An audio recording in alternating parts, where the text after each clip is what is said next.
Hello and welcome back, my incredible AP Insight family. Abby Phillip here. New testimony is emerging from the House investigation into Jeffrey Epstein's network, and what's coming out raises serious, uncomfortable questions about how much justice has actually been served in this case. Let's start with what the recently released Epstein files actually revealed, because that context matters enormously here. Those documents, the ones that only became public because Congress pushed back against the Trump administration and forced their release, contained something significant. Federal prosecutors at the Department of Justice had compiled leads, real leads, named individuals and redacted individuals, people who moved in Epstein's world, people documented as part of his orbit. The DOJ had those threads in hand, and when you look at the full scope of what those documents contained, the conclusion is hard to avoid. Almost none of those leads were seriously pursued. One prosecution came out of all of it. One, Ghislaine Maxwell. That's the full extent of what federal law enforcement delivered after years of documented evidence pointing to a broader network of enablers, associates, and participants. The DOJ, under multiple administrations, not just one, not just the other, let those threads go cold. That's not a partisan talking point. That's what the record shows. So what's happening now?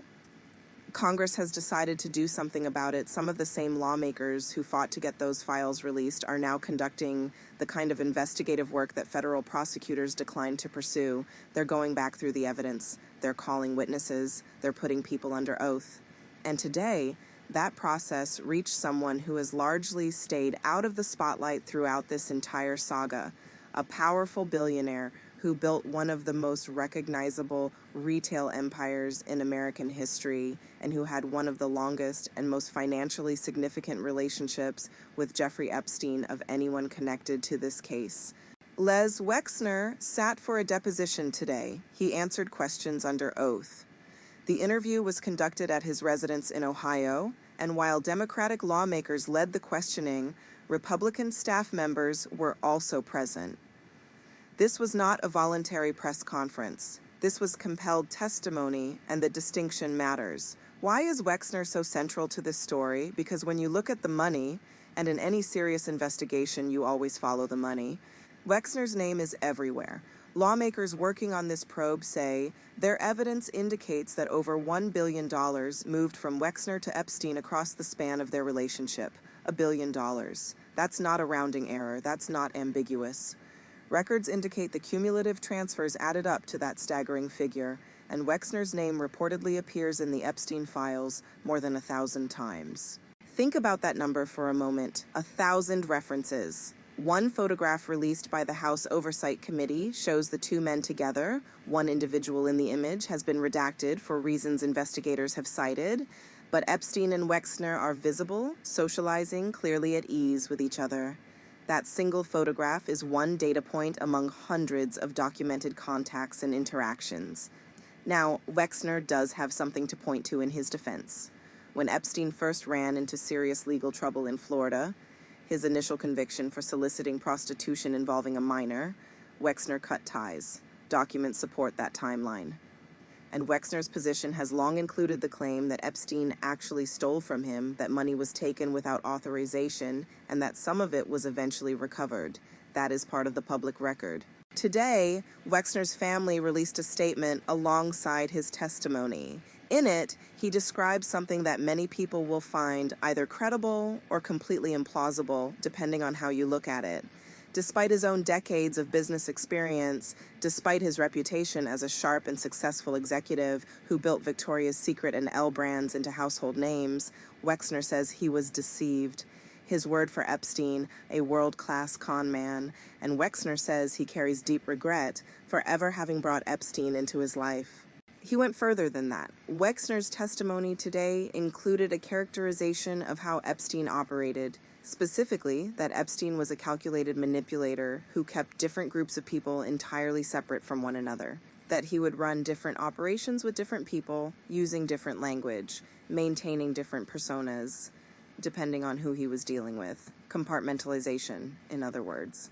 Wexner's argument is that this compartmentalization is precisely why he, as one part of Epstein's world, never had visibility into what was happening in another part. And here's where the testimony gets complicated, because there is actually some evidentiary support for the idea that Epstein operated this way. The emails that have been reviewed do show him shifting tone, shifting vocabulary, shifting his entire presentation depending on his audience. That's documented. Investigators tracking his communications have noted it. So the general concept Wexner is describing isn't invented. It corresponds to a real pattern.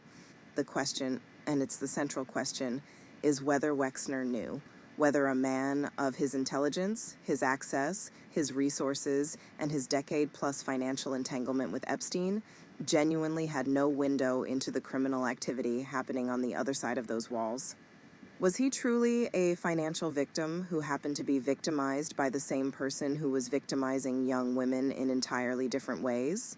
Or does the scale and depth of their relationship make that story difficult to accept? Wexner's position, stated plainly, is this: Epstein had two categories of victims: people like Wexner, who were defrauded financially, and people, young women, girls, who were sexually trafficked. And Wexner's claim is that these two categories never intersected in any way that he was aware of. He saw himself as one kind of victim and had no knowledge of the other kind. He maintains he faces no legal exposure, that no allegations from the DOJ have ever been directed at him, and that this has always been the truth. That's his testimony. Now ask yourself whether Congress found it convincing. The Democratic lawmakers who led today's questioning did not hide their skepticism. Their statements after the deposition were measured, but the message underneath them was clear. One member noted that Wexner appeared strangely uninformed about the sheer volume of money he had transferred to Epstein, suggesting either a remarkable lack of oversight over his own finances or something else entirely.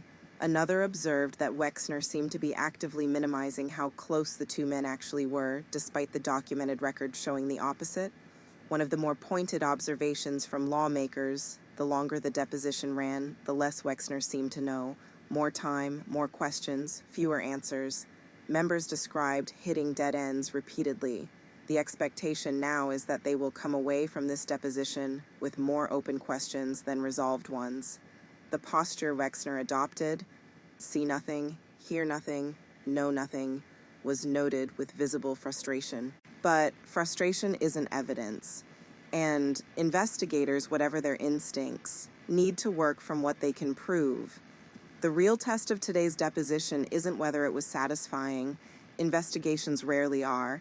The test is whether it was truthful, and that determination will take time and additional work to establish. One specific line of questioning involved Epstein's private island, the property in the U.S. Virgin Islands that has become synonymous with the trafficking operation at the core of these crimes.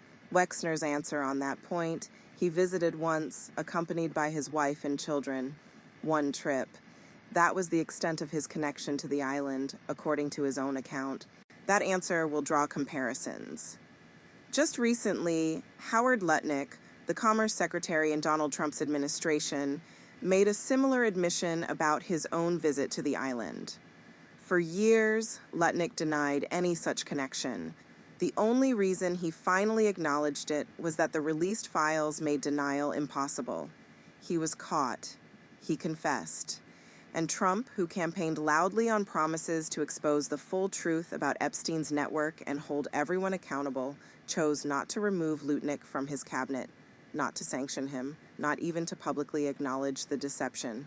The man who said he would get to the bottom of this kept a confirmed island visitor in a top government post without explanation. That contrast between the rhetoric of accountability and the reality of how the current administration has actually handled these revelations deserves direct attention, and we will continue tracking the broader picture of who is facing consequences and who is not.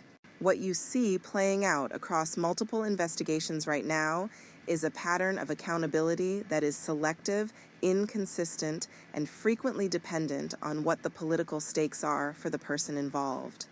Some individuals have been ousted from their positions. Some are facing active investigation, some are navigating ongoing professional and legal fallout, and others are walking free while sitting in cabinet-level offices, shielded by the very administration that once promised to be the one to finally expose the truth. On that screen, you'll also notice a recent addition to the list of those facing consequences. Kathy Remler, a Democratic attorney who was removed from her position at Goldman Sachs within the past week. This is not a story that falls neatly on one side of the political spectrum. Epstein's network reached across party lines, across industries, across decades. The reckoning, to whatever degree it is actually happening, is touching people from multiple directions. Meanwhile, Ghislaine Maxwell, the only person federal prosecutors actually convicted in connection with Epstein's trafficking operation, continues to refuse cooperation with the House investigation. She has invoked her Fifth Amendment rights. That's her constitutional right, and it cannot be stripped from her without a specific legal mechanism: immunity. If Congress chose to immunize Maxwell, to formally protect her from any further prosecution based on what she might reveal, they could then compel her to testify because she would no longer have the right to stay silent on self-incrimination grounds. No such step has been taken. That door remains closed, and Maxwell continues to say nothing. So where does all of this leave us tonight? What you have is investigative momentum building in Congress at the same time that the Department of Justice remains notably inactive on the same subject matter. That gap between what lawmakers say they're trying to uncover and what federal prosecutors are actually pursuing is wide and growing wider. Congress is issuing subpoenas, compelling depositions, publishing documents, and following leads. The DOJ, by contrast, has been silent on any new investigative activity related to the Epstein network since Maxwell's conviction. And it's important to say this clearly: the failure to follow those leads did not begin with any single administration. Epstein died in federal custody in August of 2019. The leads that were documented and then left unpursued span the Biden DOJ and the Trump DOJ both. The files showing the leads that were apparently not followed came from a period that implicates multiple attorneys general, multiple administrations, multiple political eras. This is not a problem that belongs to one party. It is a systemic failure of federal law enforcement to seriously reckon with what the evidence in front of them actually pointed toward. That's the story Congress is now trying to tell. Whether they have the tools, the political will, and ultimately the evidence to tell it completely remains to be seen. What is not in question is that the DOJ, across administrations, made a choice, either deliberately or through inaction, not to follow where the evidence led.